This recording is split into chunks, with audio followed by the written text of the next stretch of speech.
Hi, I'm Mike. And I'm Dave. And join us every Thursday for a new episode of Two Player Bros, a podcast about two guys who play way too many video games. Join me and Dave as we talk about the latest in Xbox, PlayStation, PC, and VR news, previews, and reviews. We have it all, and we play it all. And join us every other week for Post Game, where we play through and dive deep into our favorite modern classics and new releases. That's Two Player Bros, available every Thursday wherever you get your podcast, part of the Forgotten Entertainment family. Another season of Forgotten Horror has come to an end, but as Field paraphrases Al Pacino from Scent of a Woman, we're just getting warmed up! Spend the next few months with Forgotten Cinema as Season 7 kicks off with movies from all across the decades. We jump to the 70s to talk about The Front Page, starring Jack Lemmon and Walter Matthau. We dive into the 80s with Michael Mann's Thief and the Dennis Quaid Meg Ryan thriller DOA, and then slice into Butler's childhood years, the 90s, with The Last Samurai and The Negotiator. That's right, Field. You're old. So very, very old. Shut up, Butler. Forgotten Cinema, part of the Forgotten Entertainment family. Hi, I'm Mike Field. And I'm Pat Whalen. Pat is a lifelong comic book geek. And Mike is a filmmaker and storyteller. So naturally, a bulk of our conversations surround the world of the Marvel movies. Some consider the MCU one of the greatest achievements in modern-day filmmaking, and others just think they're comic book movies. Each episode will tackle one film and discuss the differences between the comic book and what's on screen. We'll explore the growth of the Marvel Cinematic Universe from its inception to present day and beyond, and have a little fun along the way. You may not have asked for it. You certainly don't need it, but you'll be happy we're here. We think. This is yet another MCU podcast.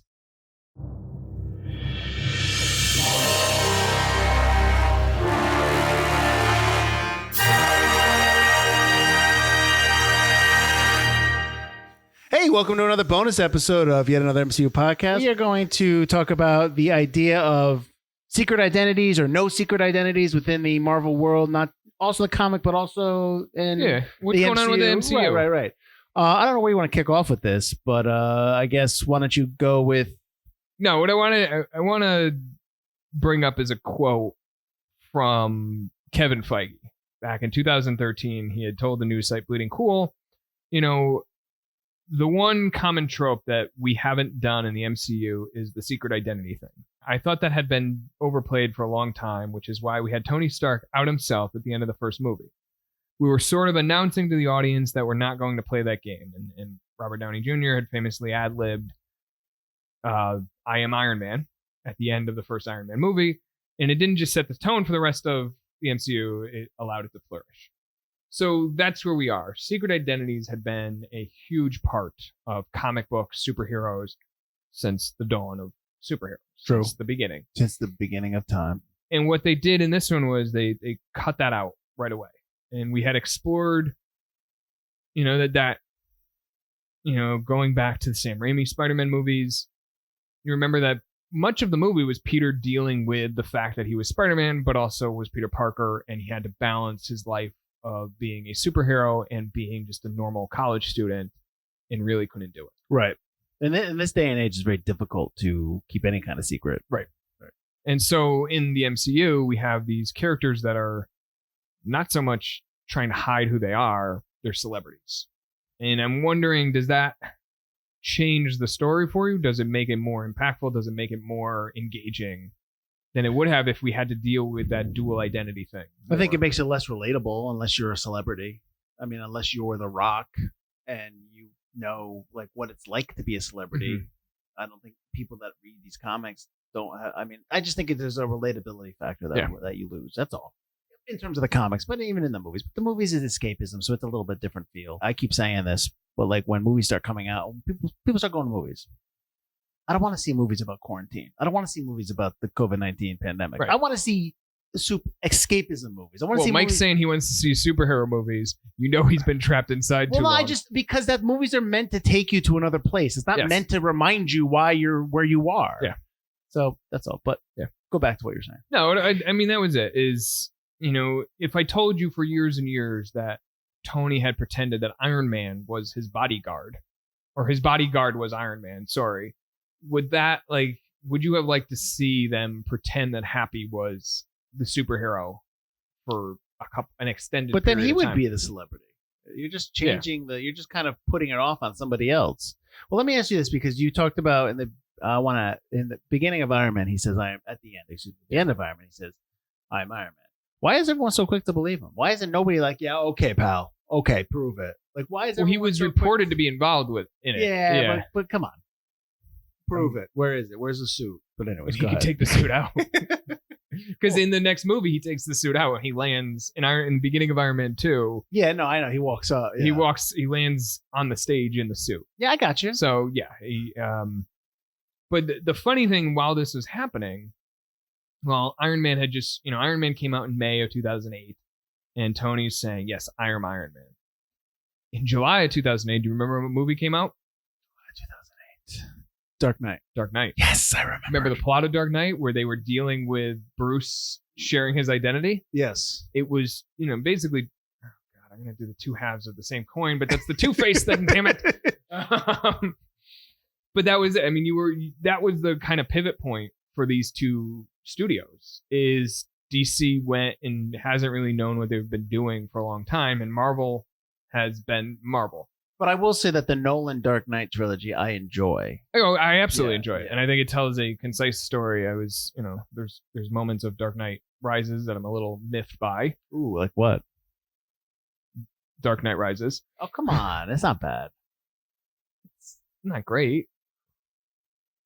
All right, fine. Anyway, but I mean, this is where then Nolan had told his story, and then DC really hasn't known what to do. Yeah, well, that's since. true. That's true. And where with the Marvel ones, they've been superheroes, they've been, celebrities, big figures, and there have been moments in each of in several of the films where Tony reveals who he is. In the second one, Tony, again confirms that he's Iron Man, and now he's getting attacked because he is Tony Stark. He is Iron Man. Right. Which plays again into Iron Man 3. And then Incredible Hulk banner doesn't really hide. No. And then And everybody knows who he is anyway. Captain America, Thor is really just kind of... He's a god. Yeah. Hawkeye doesn't have an identity. He never wears a mask. Right, At the end of at the end of Winter Soldier, Black Widow releases files to the government. Right. And reveals identities and actions and everything. Right. And so we never see Iron Man trying to hide who he is from his friends and family. Right. We never see the Donald Blake piece of Thor, which is when, he's a skinny, injured doctor. And when he taps his magic stick, he turns into Thor. Ever since the beginning of comics. Yes. Hiding your identity has been a big thing. It's been the thing. Okay. Why? Just because to show the dichotomy between being a normal life and... Being a normal life, right. Protecting your identity from those who might want to hurt you or your family because of what you do to them in the costume. And, it's Superman is Clark Kent. He's a mild-mannered reporter. Nobody would assume that he is Superman under the mask. And Superman... I don't mean to cut you off, No. but I think it's Chasing Amy, where they have the idea, they talk about how Superman's... his disguise is Clark Kent, but he disguises himself as a bumbling idiot. Mhm. And is that Chasing Amy? I think so. Ben Yeah. Affleck's in it. Ben Affleck's a bit, as much as he he pretends not to know how important Batman is. Yeah. He's a comic book. Oh, geek. yeah. He's friends with Kevin Smith. Yeah. He says he didn't know how big of a character Batman is. He owns the manor, or he had owned the manor the 1989 Batman was filmed in. Oh, in Connecticut? Was it Connecticut? Rhode Island? Rhode Island? It's the Massachusetts? Northeast. Yeah, it's in the Northeast. He owns that he had owned that mansion before he sold it to Kevin Smith, and he would say he doesn't know how important it is. But back to the secret identities, yes. With Superman, Clark Kent is more his real persona than Superman is. When he's Superman, he's putting on an act. Oh, see, no, I think when he's Clark Kent, he's putting on an act. No, that's who he is. He's, he doesn't. Oh, want that's to be no. You're talking in the comic. in the comics. Yeah. See, you're You know the talking. movies. All I'm thinking about is Christopher Reeve. Yeah. That's all I'm thinking about. Now that might just date me, but that's just what I'm thinking about. His goofy, doofy, he tries Lois a little bit too much. Yeah. Batman, Bruce Wayne is the secret identity. He's the mask. Batman is the person. Right. Okay. But what you see in the Marvel universe is, we haven't had a lot to deal with is Spider-Man. Peter is the same character in and out of the costume. Where in the comics, especially early on, Peter was a nerd. He was shy. He was kind of a loser. He was picked on. Then he put the costume on. I'm laughing because go ahead. I'm laughing because from remember the Venom. Which one? The one, the new one. The new one. And like when Venom's talking to Tom Hardy, he was like, I was like you. I was a bit of a loser at my planet. Go ahead. My mind races to all these different movie quotes. Sorry. So Peter Parker's a loser. Yeah. So, but when he puts on the suit, he's more of he's more confident. He's more of who he is. And like he cracks jokes when he's fighting crime. He's a little bit more confident in doing what he's doing. Right. We never see that dichotomy with Peter Parker, really. I mean, we see it a little bit when he's nervous around the girl, right? In both films, but we never really, never really see that in the MCU anymore. Well, yeah, I mean, it's just basically he has the mask on. That's right. The difference. Yeah. Now you still hear him cracking, and, right? Yeah. So I keep thinking of Civil War because that's where you first see him, and right. It's just he's a little saying the same stuff that he's a saying. little infuriating. Yeah. But yeah. And so he's saying the same stuff that he would say outside of the suit. Okay. And so it loses a little bit of that piece of it, and so when we get to Civil War, and that's the next episode we're going to talk about, so spoilers for that, but the punch that it has when, you have to register with the government, it's not as important anymore. Mm-hmm. Because the whole thing was, in the comic books, reveal your identity, register with the government. Right. For a lot of these guys, the identity was their thing. They had protected that to the utmost power that they could. So when they gave up that was a big deal. In this one, because there's no identities, nobody cares. So do you think that the choice to not have secret identities within the MCU in terms of the Marvel Cinematic Universe, do you think is it a negative, or is it not as a positive as we think? I think it's not as a positive as we think. We've seen a lot of the stories already, the Raimi ones, the X-Men ones, the Fantastic Four, whatever. So we don't need a retread of those stories, but I'd like to see a little bit maybe gravitas towards that identity, right? That who you are. Because, when you look in the Spider-Man franchise, Aunt May knows. Aunt May never knew. Oh, this is for the new one. Yep, this is the new one. Yep. She finds out in the second one. Right. Right. No, she finds at out the end of the first one? At the end of the first one. Right, you're right. Because she is right there with him raising money at the beginning of the first one. Right, you're right. So May knows, Happy knows, Ned knows, MJ knows at the end of the second one. Right. Then Nick Fury knows, Maria Hill knows, all of the Avengers, for the most part, they all know because he tells them. Vulture knows, Mysterio knows. I mean, that's going to get out. And then it gets out at the end of the movie, but it's not as important when we get to the end of Spider-Man Far From Home when it gets revealed, because you're like, yeah, who cares? Yeah. Like, okay, fine, whatever. Yeah. Like, everybody knew who Iron Man was. Everybody knew who, they know Thor is a god. Everybody knows who Steve Rogers and Captain America is. It's not a big deal. So, yeah, I wonder, do you miss out on some? Because I wonder if he didn't reveal himself in the first one in Iron Man. Yeah. I wonder what's the story for Iron Man 2. I mean, you know what I mean? Like, I wonder how do you? I don't know. They say it was ad-libbed. Like, that was, Tony Stark. That was they Robert never Downey. were going to reveal it, and he just said, "Let me reveal it." And they were like, "Yeah, go for it." Yeah. Really? That's the story, is that it was ad-libbed. So how do you go, like? They didn't obviously have a big plan after that. They had Incredible Hulk coming out. So before Iron Man, they put Iron Man together. There was no talk about, and then he keeps his secret identity. I don't know. Interesting. That's interesting. Yeah. I when you kept saying it was ad-libbed, I'm like, all right, so he just ad-libbed the line. I didn't think the whole notion of revealing yourself was ad-libbed. How I understand it, it was. Okay, that's fine. Yeah. That's fine. It's just interesting. And so, I think they just ran with it. Once it happened, they're like, well, wait a minute, we could use this. You're right. We've seen these superhero things, tropes happen more and more. But I think you miss a little bit. And maybe with characters they bring into the Disney Plus shows. So they're bringing in, there's talks that they're bringing in Miss Marvel. Mm-hmm. She's a Kamala Khan, a young Muslim girl, teenager. See, that's going to confuse me with Captain Marvel. I know it's different, right? Yes. But it's going to confuse me. Yeah. Okay. So Captain Marvel and Miss Marvel. So, but she could have her identity. Like that could be part of her story, that she's keeping her secret identity. Maybe that'll bring back some of these tropes, and they could play on it that way. But I it just seems something that they threw out very early, and they just threw it in the garbage very early, and have had a hard time building up the importance of it since. Well, to that point in Civil War, you have Black Panther, and he's just kind of like, oh yeah, it's me. Yeah, like he doesn't try to get away at the chase, and it's almost like there's no reaction. It's just like, yeah, all right. Oh, it's like, oh, okay. Oh, hello, Your Highness, or so you like cats? Like those are the two reactions to Black Panther reveal. And you don't even bother to do anything like that. No. And the whole idea that Wakanda is supposed to be a secretive nation, and then all of a sudden you get a superhero out of it. Yeah.